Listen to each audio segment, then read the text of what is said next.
Queridos amigos, continuamos con la filosofía útil y continuamos intentando recorrer la región de la felicidad, conseguir llegar a la región de la felicidad, hacerla nuestra, esa región de la felicidad. Y estamos estudiando una de las propuestas, una de las ofertas para conseguir la felicidad, y es la oferta que nos ofrece Epicuro. Le he dedicado ya 2 o 3 vídeos. Hemos hablado del concepto de filosofía en Epicuro como fundamental para poder llegar y conseguir la felicidad, como el instrumento más decisivo y más profundo y más importante. Hemos hablado también de los deseos, de esa administración de los deseos que debemos de tener siempre en todo momento. Debemos considerar que los deseos son de muchas clases y que tenemos que intentar administrarlos para que nos produzcan una gran felicidad. Y hoy toca hablar de los placeres. Los placeres, que yo creo que es el tema, el placer, el tema más importante o más característico de la filosofía de Epicuro. Es la base del epicureísmo, el tema del placer. Pero el tema del placer es un tema también muy amplio, muy complicado. Quizás sea verdad que todos los seres humanos buscamos placer y buscamos la felicidad en el placer. Y aquello que no nos produce placer, intentamos rechazarlo. Es verdad que todos los seres humanos buscamos conseguir ese estado placentero, alegre, feliz. Lo que no hacemos todos los seres humanos es seguir el mismo camino, la misma línea, porque hay ofertas muy variadas. Y Epicuro nos está ofreciendo el placer como base de toda la felicidad. Esto lleva consigo una concepción del ser humano. Para Epicuro, efectivamente, el ser humano no es, como habían pensado los filósofos anteriores, sobre todo Platón y Aristóteles, no es pura inteligencia, no es puro pensamiento, no es el alma. No, es el cuerpo. El cuerpo es la base de nuestra vida. El cuerpo es aquello que ofrece toda la posibilidad de existencia. Sin el cuerpo no es posible vivir. Bien, incluso ese concepto de alma como un elemento separado, como un elemento diverso, como pensaba Platón, como si fuera una entidad diferente, completamente diferente del cuerpo, que se ha unido al cuerpo para hacer un viaje. No, esa concepción la rechaza Epicuro de una manera radical. El ser humano está compuesto solo y exclusivamente de átomos, como todos los seres de la naturaleza. Átomos y vacío. Y el alma serían unos átomos más sutiles. El alma, si es que es una entidad, serían, para él es los elementos, los átomos más sutiles del cuerpo. Aquellos átomos más sutiles del cuerpo son los que constituyen lo que llamamos alma. En realidad, el tema está en la cuestión del alma, en saber qué sentimos o qué definimos o qué entendemos cuando utilizamos la palabra alma. ¿Qué es el alma? ¿Es algo distinto de la mente? ¿Es algo distinto del pensamiento? ¿O es todo un conjunto de técnicas, un conjunto de discusiones, un conjunto de razonamientos, un conjunto de pensamientos a los que le llamamos alma? Pero en realidad no dejan de ser nada más que mecanismos para sobrevivir, para que el ser humano pueda sobrevivir y pueda adaptarse a aquello que lo constituye. Con esta concepción del ser humano, Epicuro efectivamente le da una importancia al cuerpo decisiva y a los placeres que el cuerpo pueda tener. ¿Qué es un placer?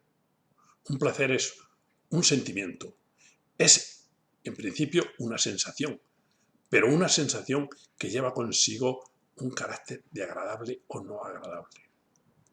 La sensación de ver un campo precioso, bello, es una sensación maravillosa y es una sensación que nos causa un cierto placer, un cierto gozo. Pero la visión de ver a un ser, un hombre o una mujer bellos, que también te sientes ese placer, pero que al mismo tiempo sientes un deseo de poseerlos o de gozarlos o de ponerte en contacto con ellos o de comunicarte, eso ya no es tan claro. Depende de si estás casado, de si no estás casado, depende ya de un montón de circunstancias. Ya entra ahí lo que es el control de la racionalidad. Entra el control de la racionalidad a poder determinar y administrar ese placer que estás sintiendo en ese momento. El placer de la comida, a dónde se acaba ese placer y empieza ya la glotonería. Es decir, el tema de los placeres es un tema muy amplio y muy complejo. ¿Cómo lo enfrenta Epicuro? Epicuro lo enfrenta diciendo, cuidado, todo placer, por el hecho de ser placer, es bueno. Y todo aquello que no produzca placer no es bueno, es malo. Por lo tanto, el placer es la base de lo bueno y de lo malo. Si no hay placer, aquello no es bueno. Si yo estoy aprendiendo algo y no me produce placer, déjalo. Si yo conozco a una persona y estoy estableciendo una amistad con ella y no me produce un cierto placer, una cierta felicidad, elimínalo. Por lo tanto, el criterio para eliminar o para apoyar una relación o una acción, el criterio es el placer. El placer en sí mismo, por tanto, es bueno. ¿Qué sucedería? Sucede que el placer o esa acción placentera puede tener un efecto secundario. Pero sería el efecto secundario lo negativo, no el placer en sí. El placer en sí es beneficioso. El efecto secundario que pudiera tener es el que hay que calcular. Ese efecto secundario hay que calcularlo. Y el Epicuro, decía que hay que calcularlo. Insistía. Por lo tanto, no vale cualquier placer y de cualquier manera. Tienen que ser placeres pasados por el tamiz de la inteligencia, para que la inteligencia los dirija, para que la inteligencia los determine, para que la inteligencia les dé un cauce y les dé un camino. Bien, lo que pasa es que eso hay que hacerlo sin que se frene el placer, sin que desaparezca el placer. No tiene que desaparecer, tiene que ser encauzado y muchas veces potenciado. Bien, por lo tanto, el placer es la base de todo conocimiento, de toda acción. Si un conocimiento en un niño, por ejemplo, no lo adquiere con placer, aquello va a tener poca fuerza. Si entra en su interior con placer corporal, porque los sentidos le producen cierto placer, porque el aprendizaje le produce un cierto placer, aquello tendrá mucho más fundamento y tendrá mucha más entidad y más profundidad. En consecuencia, el placer es beneficioso, el placer es bueno. Pero, ¿qué sucede? Que existen montones de personas que odian que se sean felices a su alrededor. Existen muchas personas que no soportan que los seres humanos puedan gozar a su alrededor. Ya en la Farisea, el libro de la Farisea de François Mauriac, decían los niños, los sobrinos de aquella señora, de la protagonista, odiaba que fuéramos felices a su alrededor. Hay gente que odia que los demás sean felices a su alrededor. Y entonces se constituyen ellos en negadores del placer. Se constituyen en personas administradoras del placer de los demás. Y eso es lo que ha sucedido en nuestra cultura occidental. Nuestra cultura occidental se ha establecido de forma que el placer se ha negado y que el dolor se ha ensalzado. Y aquí es donde está lo más horrible de nuestro conocimiento, de nuestra cultura y de nuestra educación. ¿Por qué? Porque el placer no tiene que ser negado por nada. El dolor es el elemento que hay que controlar. El dolor no sirve absolutamente para nada. Para nada. El dolor puede ser útil o puede ser imprescindible y tenemos que sacar cosas beneficiosas. Pero el dolor en sí es algo nefasto, negativo, que hay que desechar. Y el placer es el elemento fundamental de nuestro cuerpo, el que tiene que imbuirnos todo nuestro cuerpo y que veamos siempre en una situación placentera, alegre. ¿Cómo se consigue esto? ¿Cómo se consigue? En primer lugar, eliminando todos aquellos pensamientos que nos estorban poder gozar de la vida, que nos estorban poder gozar del placer. Limpiar toda una cantidad de telarañas que tenemos en nuestro cerebro, que nos están impidiendo que nosotros podamos gozar de la vida. La vida es placentera, la vida es alegre, la vida es dichosa. Y nos ha ofrecido cosas, y nos ofrece cosas para gozar de ella. Bien, existen por lo tanto los placeres originarios, mínimos, aquellos que se satisfacen o aquellos que se consiguen cuando se satisfacen los deseos naturales y necesarios, como decíamos el otro día. Eso es el primero. Ese es el primer paso. Hay que intentar que nuestro cuerpo esté alimentado y que esté viviendo en unas condiciones dignas. Dignas quiere decir que comido, bebido y las necesidades básicas satisfechas. Eso es fundamental. Y ese es el primer placer. Ese es el primer placer. Después vienen otros muchos placeres que no son negativos ni nefastos. Son beneficiosos. Siempre y cuando no tengan unas consecuencias negativas. No tengan unas consecuencias que sean malsanas.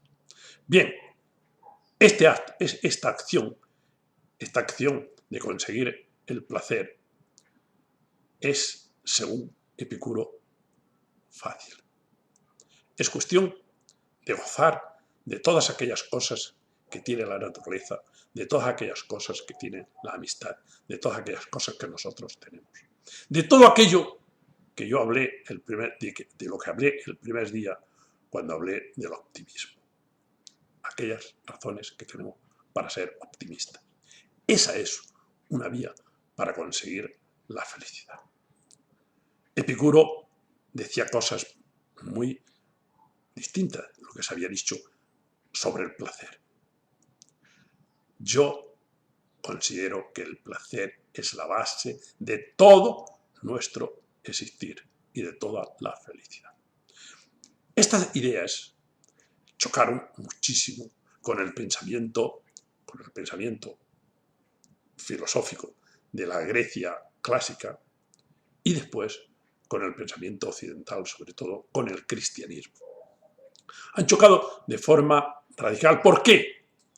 Pues porque se ha considerado que el ser humano es sobre todo alma, espíritu, y se ha rechazado todo lo que es corporal. Los enemigos del alma son el cuerpo, el demonio, la carne, el mundo, enemigos del alma. ¿Por qué? Nosotros hemos vivido pensando siempre en esa especie de espiritualidad, intentando rechazar lo que es la verdadera o lo que es la auténtica, eficaz y sobre todo comprobable realidad. Tangible realidad, que es la realidad de nuestra vida, la realidad de nuestros sentidos. Nuestros sentidos. Cuando efectivamente nuestros sentidos pueden gozar la vista, el oído, el olfato, el gusto, el tacto y el interno, el sentido interno de la comunicación, es cuando nuestro cuerpo se encuentra feliz, se encuentra lleno, porque está gozando, porque está sintiendo que todos esos sentidos están llenos. Esto se consigue solo exclusivamente de una manera plena en el acto amoroso, en el acto de amor. Pero esto ha sido muy controlado, está muy controlado en las sociedades nuestras. Esto está muy rechazado y muy controlado. Está sobre todo especificado en los momentos en los que tiene que suceder y en los momentos en los que puede suceder. Y en los demás hay que rechazarlo, hay que eliminarlo, hay que controlarlo. Por lo tanto, el placer, sobre todo, es Epicuro un personaje que hace un canto decidido al placer. Aquí viene el hedonismo. El hedonismo es el goce, la utilización del placer, el placer por encima de todo. Hedoné, hedonés, que viene del griego, una palabra griega que significa placer, gozar. Este goce, este placer, es fundamental para la felicidad, porque es la que da verdadera entidad a nuestra existencia. Bien, claro, hay muchos que piensan que ese placer es muy burdo y es efímero y por lo tanto hay que eliminarlo. Y creen que tiene objeciones muy serias desde el punto de vista filosófico. La primera, dice, hombre, es que el placer ese del que tú estás hablando dura poco. Sí, es verdad. Este placer, o estos placeres así corporales, son placeres que son muy intensos, en la mayoría de los casos, pero que duran poco, ¿verdad? Pero hay otros placeres, que es la eudaimonía, que es un placer permanente, una felicidad permanente, pero que no está en contraposición con los placeres cotidianos y los placeres corporales, y los placeres que son los que te dan esa auténtica tranquilidad y que te dan esa paz, que dan también ese deseo de vivir, ese deseo de sobrevivir, porque son los que te llenan el cuerpo de alegría. Bien, no son contrapuestos, ¿eh? Puede efectivamente uno tener esa eudaimonía, esa felicidad permanente que te produce, por ejemplo, tus actividades, tu trabajo, tus acciones, tus proyectos, y gozar también de los deseos y gozar también de esos placeres que son los placeres cotidianos de nuestro cuerpo, los corporales. ¿De acuerdo? Sí, es verdad, son efímeros, Pero eso no significa que no sean reales.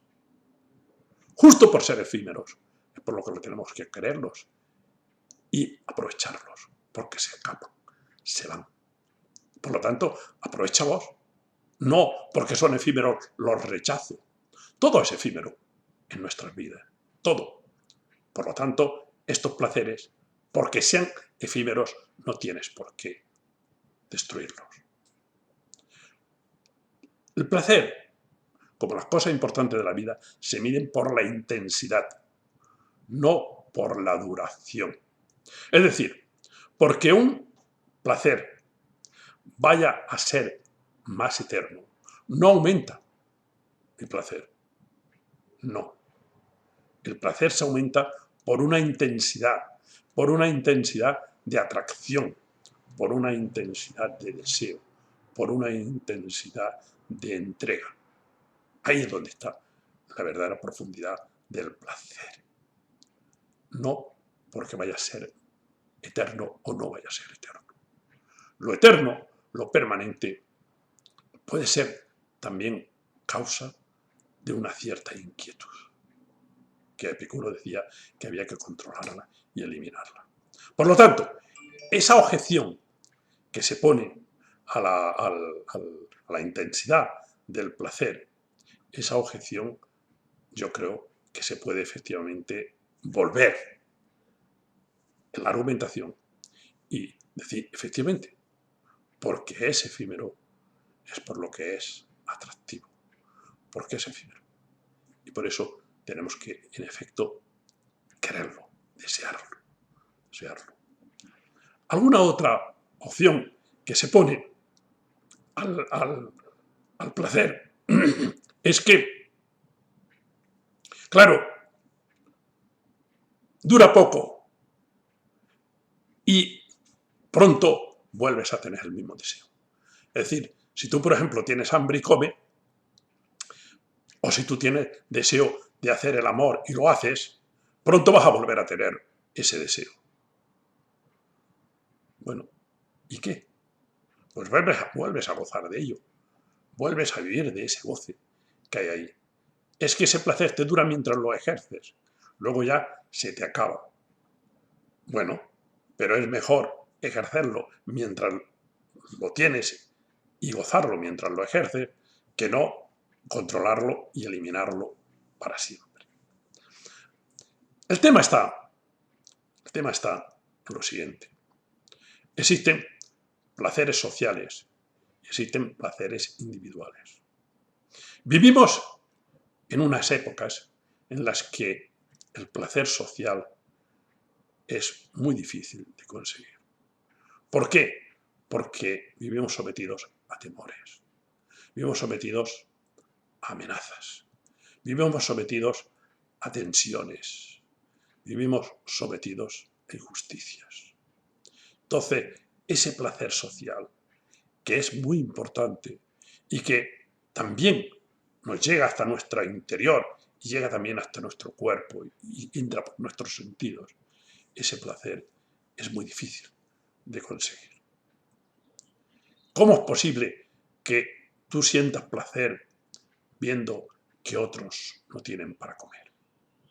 ¿Cómo es posible que tú puedas sentir placer ejerciendo o dándote unas comilonas impresionantes mientras otros no tienen para comer? Esto es muy difícil de asimilarlo. Lo que pasa es que nos olvidamos. Decimos, bueno, pues no es mi problema, que se las arreglen y yo vivo como vivo. Pero podríamos efectivamente tener una especie de política del cuerpo en el sentido de que todo el mundo pudiera tener esas necesidades y esos placeres cubiertos. Entonces, nuestra alegría, nuestra felicidad sería mucho más profunda, sería mucho más radical, sería mucho más ética y muchísimo más agradable. Después existen placeres individuales y concretos.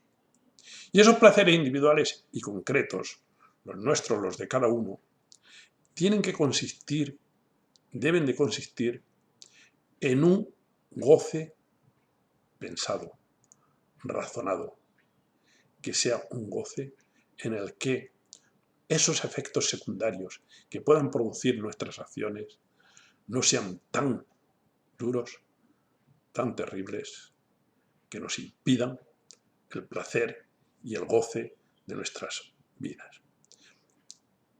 En síntesis, el placer es una situación, un sentimiento, una sensación agradable de gozo, y que el opuesto es el dolor, el sufrimiento, que no sirve absolutamente para nada y que nuestras sociedades, nuestra cultura, lo ha elevado a categoría fundamental. Parece que si no sufres, no eres buena persona. Parece que si no sientes dolor por las acciones de otras personas, tampoco puedes ser buena persona. Y el dolor no soluciona nada. El sufrimiento así no soluciona nada. Nada. Sufrimos por los hijos, por los padres, por todos. No soluciona nada el sufrimiento. Lo que soluciona es hacer acciones que vayan en beneficio de la situación en la que se encuentran estas personas. Pero el dolor como tal, lo único que hace es causar situaciones negativas en el que sufre ese dolor y en aquellos que están a su alrededor. Consecuencia, el placer es la oferta que hace Epicuro, gozar, tener siempre una situación placentera en la vida para poder conseguir la felicidad. La base de la felicidad está en el placer mismo. Esta es la oferta que nos hace Epicuro. Pero teniendo en cuenta que no es un placer burdo, que no es un placer sin más, es un placer calculado que va en conexión con todo lo que hemos dicho estos días anteriormente y lo que acabaré de decir cuando hable de la felicidad ya en Epicuro, que será pronto. Por lo tanto, el concepto de placer como aquel elemento constitutivo de nuestra realidad, de nuestra identidad y de nosotros mismos. Gracias, continuamos.